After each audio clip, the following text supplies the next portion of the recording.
আসসালামু আলাইকুম দর্শক, আমার চ্যানেলে সবাইকে আমন্ত্রণ জানাচ্ছি। আশা করি সবাই অনেক ভালো আছেন।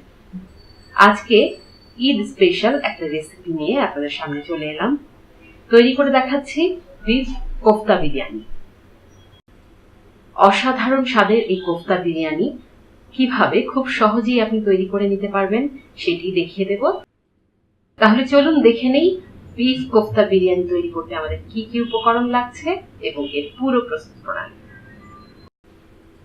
বিফ কোফতা বিরিয়ানি তৈরির জন্য প্রথমে কোফতাটা তৈরি করে নিতে হবে। এর জন্য এখানে আমি গরুর মাংসের মিহি কিমা রেখেছি আধা কেজি।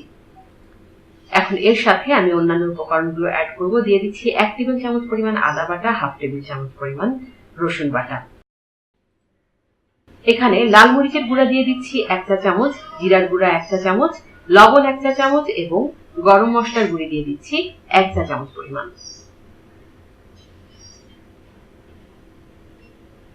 দিয়ে দিলাম। এবার এখানে আমি অ্যাড করব 1 মুঠো ধনিয়া পাতা কুচি করে নিয়েছি, 3টা কাঁচামরিচ কুচি করে নিয়েছি, সেটাও দিয়ে দিলাম। একটু মাখিয়ে নিচ্ছি। ভালোভাবে মিশিয়ে নিতে হবে যাতে করে সমস্ত উপকরণ একসাথে ভালোভাবে মিশে যায়। এবার বাইন্ডিং এর জন্য দিয়ে দিচ্ছি 2 টেবিল চামচ পরিমাণ কর্নফ্লাওয়ার আর দিয়ে দিচ্ছি একটা ডিম। এবার সমস্ত উপকরণ খুব ভালোভাবে মিশিয়ে নেব। এটা মেখে রেখে দেওয়ার প্রয়োজন নেই, আপনি সাথে সাথে কোফতা বানিয়ে নিতে পারবেন। কারণ এখন যদি আমি মেখে রেখে দিই তাহলে লবণ থেকে পানি ছাড়া শুরু করে দেবে। আর যদি আপনি মেখে রেখে দিতে চান তাহলে লবণটা পরে অ্যাড করে দেবেন। এবার আমি কোফতার শেপ দিয়ে নিচ্ছি ছোট ছোট করে, বা আপনাদের যেমনটা ইচ্ছা, মিডিয়াম সাইজ বা বড় সাইজ যে কোনো ভাবে আপনারা তৈরি করে নিতে পারবেন। আমি মাঝারি সাইজে তৈরি করে নিচ্ছি। কোফতাগুলো আমি এভাবে বলের মতো শেপ করে তৈরি করে নিচ্ছি। চাইলে আপনি হাতে সামান্য একটু তেল বা পানি লাগিয়ে নিতে পারেন, এতে করে কোফতাটা তৈরি করতে সুবিধা হবে। এভাবে আমি সবগুলো কোফতা তৈরি করে নিচ্ছি। আপনাদের সুবিধার জন্য আমি আরো একটা কোফতা তৈরি করে দেখাচ্ছি। একটু চেপে চেপে কোফতাগুলো তৈরি করে নিতে হবে। আমার সবগুলো কোফতার বল তৈরি করা হয়ে গেছে। এবার আমি ভাজতে চলে যাচ্ছি। চুলায় মিডিয়াম আছে একটা প্যান বসিয়ে দিয়েছি। প্যানটা যে একটু গরম হয়ে এলো দিয়ে দিচ্ছি 1/2 কাপ পরিমাণ সয়াবিন তেল। এবার একে একে কোফতাগুলো দিয়ে দিব। সবগুলো কোফতা আমি একসাথে ভাজবো না, দুটো ব্যাচে ভাজবো। সেজন্য এখন অর্ধেক কোফতাগুলো দিয়ে দিচ্ছি, বাকি অর্ধেকটা পরে ভেজে নেব। চুলার আঁচ লোয়ার মিডিয়ামের মাঝামাঝি অবস্থায় আছে। কোফতাগুলো দিয়েই কিন্তু নাড়তে যাবেন না, এগুলোকে 2 মিনিট সেট হতে দেবেন। তারপরে কোফতাগুলো আস্তে আস্তে চামচ দিয়ে নেড়ে দিতে হবে। কোফতাগুলো দিয়েই যদি আপনি নাড়া শুরু করেন তাহলে কিন্তু কোফতাগুলো ভেঙে যেতে পারে। আমি কোফতাগুলো উল্টে দিচ্ছি। এভাবে উল্টে পাল্টে কোফতাগুলোকে 2 থেকে 3 মিনিট ভেজে নিতে হবে। কোফতাগুলো হয়ে গেলে উঠিয়ে নিচ্ছি এবং পরের ব্যাচ দিয়ে দিচ্ছি। এভাবে সবগুলো কোফতা আমি ভেজে নিচ্ছি। প্রিয় দর্শক, আপনারা চাইলে এই কোফতাগুলো এভাবেও ভেজে খেতে পারবেন। এগুলো এভাবে ভেজে খেতেও অনেক টেস্টি হয়। সবগুলো কোফতা ভাজা হয়ে গেলে আমি গ্রেভি তৈরিতে চলে যাচ্ছি। কোফতার গ্রেভি তৈরির জন্য চুলায় মাঝারি আছে একটা প্যান বসিয়ে দিয়েছি। দিয়ে দিচ্ছি 1/4 কাপ পরিমাণ সয়াবিন তেল এবং 2 চা চামচ পরিমাণ ঘি। আপনারা চাইলে ঘিয়ের পরিমাণটা একটু বাড়িয়েও দিতে পারেন। আমি পরবর্তীতে আবার দেবো, সেজন্য এখন 2 চা চামচ পরিমাণ দিয়েছি। যে একটু গরম হয়ে এলো দিয়ে দিচ্ছি আস্ত গরম মশলার মধ্যে 2টো তেজপাতা, 2টো বড় এলাচ, 5 থেকে 6টা ছোট এলাচ, 2টো তারা মৌরি বা স্টার আনিস। অনেকে চেনেন না তাই আমি একটু দেখিয়ে দিচ্ছি। দিয়ে দিচ্ছি 4 থেকে 5টা লং আর দিয়ে দিচ্ছি 1/4 চা চামচ পরিমাণ শাহি জিরা। শাহি জিরার ফ্লেভারটা অনেক স্ট্রং হয়, সেজন্য অল্প ব্যবহার করতে হবে। সমস্ত উপকরণ দিয়ে দিলাম। আস্ত গরম মশলাগুলো দিয়ে এবার একটু ফুটে ওঠা পর্যন্ত অপেক্ষা করছি। যে একটু দেখতে পাবেন যে বাবলের মতো ফুটে উঠছে, এই পর্যায়ে দিয়ে দেব 1 কাপ পরিমাণ কুচি করে রাখা পেঁয়াজ। পেঁয়াজটা দিয়ে আমি বাদামি করে ভেজে নেব। প্রায় 3 থেকে 4 মিনিটের মধ্যে দেখতে পাবেন পেঁয়াজের কালারটা চেঞ্জ হয়ে এসেছে। যখন পেঁয়াজটা বাদামি বর্ণ হয়ে এলো, এই পর্যায়ে আমি অ্যাড করব 1 চা চামচ পরিমাণ আদা বাটা এবং 1/2 চা চামচ পরিমাণ রসুন বাটা। আদা রসুনটা তেলের সাথে একটু ভেজে নিতে হবে, এতে করে আদা রসুনের যে র ফ্লেভারটা আছে সেটা দূর হয়ে যাবে।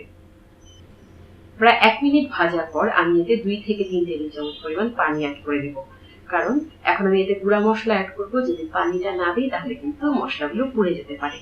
গুঁড়া মশলার মধ্যে এখানে আমি দিচ্ছি 1 চা চামচ লাল মরিচের গুঁড়া, 1/2 চা চামচ হলুদের গুঁড়া, আছে 1 চা চামচ ধনিয়ার গুঁড়া, 1 চা চামচ জিরার গুঁড়া এবং 1 চা চামচ পরিমাণ লবণ। এই উপকরণগুলো আমি মশলার সাথে মিশিয়ে দিলাম। তেলের সাথে এগুলো খুব ভালোভাবে ভেজে নিতে হবে। উল্টে পাল্টে মশলাগুলো খুব ভালোভাবে ভুনে নিতে হবে।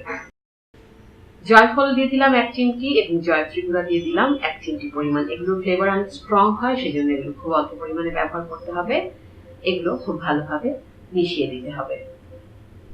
এবার আমি এতে 2টো টমেটো সামান্য একটু পানি দিয়ে পেস্ট করে নিয়েছিলাম, সেই 2টো টমেটো অ্যাড করে দিলাম। দিয়ে ভালোভাবে মিশিয়ে দিচ্ছি। যেই ফুটে উঠলো, এবার আমি এতে দিয়ে দিচ্ছি 1/4 কাপ পরিমাণ টক দই।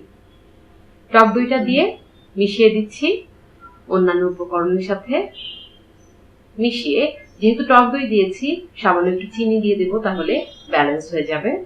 প্রায় 1 চা চামচের মতো চিনি আমি দিয়ে দিলাম। এবার এটাকে ততক্ষণ পর্যন্ত আমি রান্না করব যতক্ষণ পর্যন্ত এর উপর থেকে তেলটা ভেসে উঠছে। কিছুক্ষণের মধ্যেই যখন দেখতে পাবেন তেলটা উপরে ভেসে উঠেছে, তখন বুঝতে হবে মশলাগুলো খুব ভালোভাবে কষানো হয়ে গেছে। এবার আমি যে কোফতাগুলো ভেজে রেখেছিলাম সেগুলো অ্যাড করে দিচ্ছি। একে একে সমস্ত কোফতা যখন দেওয়া হয়ে গেল, আমি এখনই এগুলোকে চামচ দিয়ে নাড়তে যাব না। এগুলোকে আমি 2 থেকে 3 মিনিট একটু সেট হয়ে গেলে তারপর এগুলোকে নেড়ে দেব। এভাবে একটু প্যানের হাতলটা ধরে আমি ঘুরিয়ে দিলাম। এরপর একটা ঢাকনা দিয়ে আমি এদিকে 5 মিনিট রান্না করে নিচ্ছি, লো আর মিডিয়াম হিটের মাঝামাঝি রেখে। 5 মিনিট হয়ে গেলে এগুলোকে আমি একটু চামচ দিয়ে নেড়ে চেড়ে দিচ্ছি। উল্টে পাল্টে দেওয়ার পরে সমস্ত বলগুলো যখন উল্টানো হয়ে যাবে, তখন আমি আবার এগুলোকে ঢাকনা দিয়ে আরো 5 মিনিট এগুলোকে রান্না করে নেব। এগুলো যেহেতু অলরেডি ভাজা আছে কোফতাগুলো, সেজন্য এগুলো রান্না হতেও একেবারেই বেশি সময় লাগবে না। 10 থেকে 15 মিনিটের মধ্যে এগুলো খুব সুন্দরভাবে রান্না হয়ে যাবে। গ্রেভির জন্য আরো 2 থেকে 3 টেবিল চামচ পানি আমি এতে অ্যাড করে দিলাম। এবার আমি এতে দিয়ে দিচ্ছি 4 থেকে 5টা কাঁচামরিচ, 1 মুঠো ধনিয়া পাতা, দিয়ে দিচ্ছি সামান্য পুদিনা পাতা। এতে করে খুব সুন্দর একটা ফ্লেভার আসে কোফতা থেকে। এবার আমি এতে দিয়ে দেব প্রায় 1 চা চামচ পরিমাণ কেওড়া জল, 2 চা চামচ পরিমাণ ঘি এবং 1 টেবিল চামচ পরিমাণ লেবুর রস। লেবুর রসটা দিয়ে আমি চুলার জালটা বন্ধ করে দেব। ব্যাস তৈরি হয়ে গেল আমার বিফ কোফতা গ্রেভি। এই বিফ কোফতাটাকে আমি এখন একটা প্লেটে উঠিয়ে নিচ্ছি এবং আমি এখন বিফ কোফতা বিরিয়ানি তৈরিতে চলে যাচ্ছি।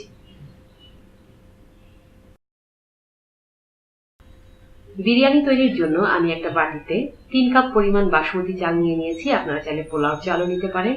এবার এই চালটাকে আমি ভালোভাবে ধুয়ে পর্যাপ্ত পরিমাণ পানি দিয়ে প্রায় আধা ঘন্টার জন্য ভিজিয়ে রাখবো। এরপর এটাকে আমি ছেঁকে পানি ঝরিয়ে নেব। অন্য পাশে চুলায় আমি 12 কাপ পানি দিয়ে একটা প্যান বসিয়ে দিয়েছি। আস্ত গরম মশলার মধ্যে দিচ্ছি 1টা তেজপাতা, 3টা এলাচ, দিয়ে দিচ্ছি 2টো লং এবং 1টা দারচিনি। এরপর এতে অ্যাড করছি প্রায় 3 চা চামচ পরিমাণ লবণ। এই উপকরণগুলো দেওয়া হয়ে গেলে যখন পানিটা খুব ভালোভাবে ফুটে উঠবে, তখন আমি সেই পানি ঝরিয়ে রাখা চালটা এই ফুটন্ত পানিতে দিয়ে দেব। এবার আমি এটাকে প্রায় 80% পর্যন্ত রান্না করে নেব। কিভাবে বুঝবো যে 80% পর্যন্ত হয়েছে? দেখুন, এই চালগুলো একটু লম্বা আকৃতির হয়ে গেছে এবং আমি যখন প্রেস করছি ভেতরে সামান্য একটু দানার মতো ফিল হচ্ছে। তাহলে বুঝতে হবে যে চালটা পুরোপুরি কুক হয়নি, 80% পর্যন্ত কুক হয়েছে। আমি এই চালটাকে 80% পর্যন্ত কুক করেছি, কারণ আমি যদি এখন পুরোপুরি কুক করে ফেলি তাহলে কিন্তু দমে দিলে এটা আরো গলে যাবে, তখন খেতে মোটেও ভালো লাগবে না। আমি পানিটা ঝরিয়ে নিয়েছি। এবার আমি আরেকটা হাঁড়ি চুলায় বসিয়ে দিয়েছি। এবার সবকিছু অ্যাসেম্বল করার পালা। প্রথমে যে বিফ কোফতাটা আমি তৈরি করেছি সেটার একটা লেয়ার আমি হাঁড়ির তলায় বিছিয়ে দিলাম। উপর থেকে 80% কুক করে রাখা চালটা আমি বিছিয়ে দিলাম। অর্ধেকটা চাল আমি এতে দিয়ে দেব। দেয়া হয়ে গেলে প্রায় 1/2 কেজি পরিমাণ আলু আমি জর্দার রং আর সামান্য একটু লবণ দিয়ে ভেজে রেখেছিলাম, সেটা দিয়ে দিচ্ছি। অর্ধেকটা দিয়ে দেবো, যেহেতু আমি 2টা লেয়ারে বিছাবো সেজন্য এখন অর্ধেক করে দিচ্ছি। কিছু পেঁয়াজ বেরেস্তা আমি দিয়ে দিচ্ছি। পেঁয়াজ বেরেস্তা দেওয়া হয়ে গেলে উপর থেকে মাওয়া ছিটিয়ে দেব। এই মাওয়াটা আমি ঘরে তৈরি করেছি, আপনারা চাইলে এর রেসিপিটা আমার চ্যানেলে দেখে নিতে পারেন, আমি এর লিংক ডেসক্রিপশন বক্সে দিয়ে দেব। এটি হোমমেড বিরিয়ানি মশলা।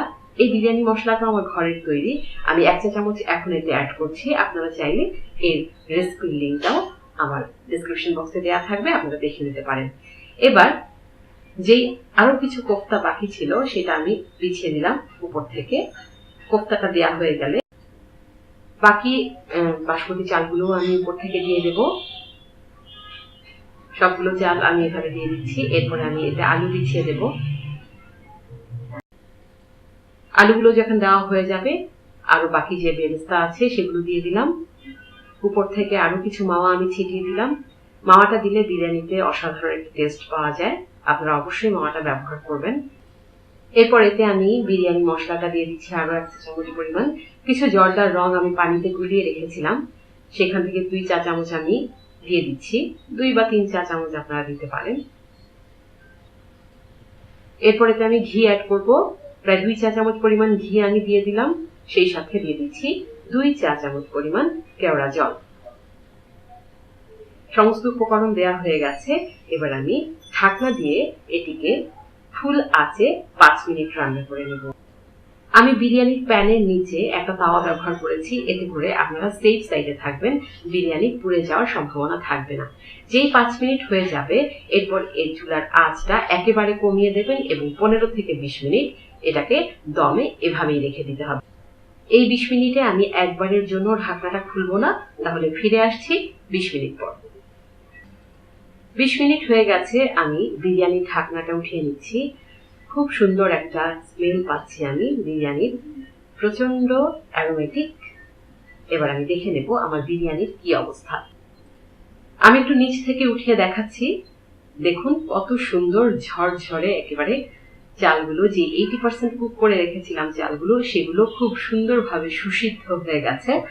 এবার আমি এই বিরিয়ানি সার্ভিং ডিশে নিয়ে নেব। প্রিয় দর্শক, অবশ্যই আপনারা এটা ঈদে তৈরি করবেন, আপনাদের প্রিয়জনদের সাথে শেয়ার করবেন, আপনাদের তৈরি করার এক্সপিরিয়েন্স আমার সাথে শেয়ার করবেন এবং কেমন লাগলো অবশ্যই সেটা কমেন্টস বক্সে কমেন্টস করে জানাবেন।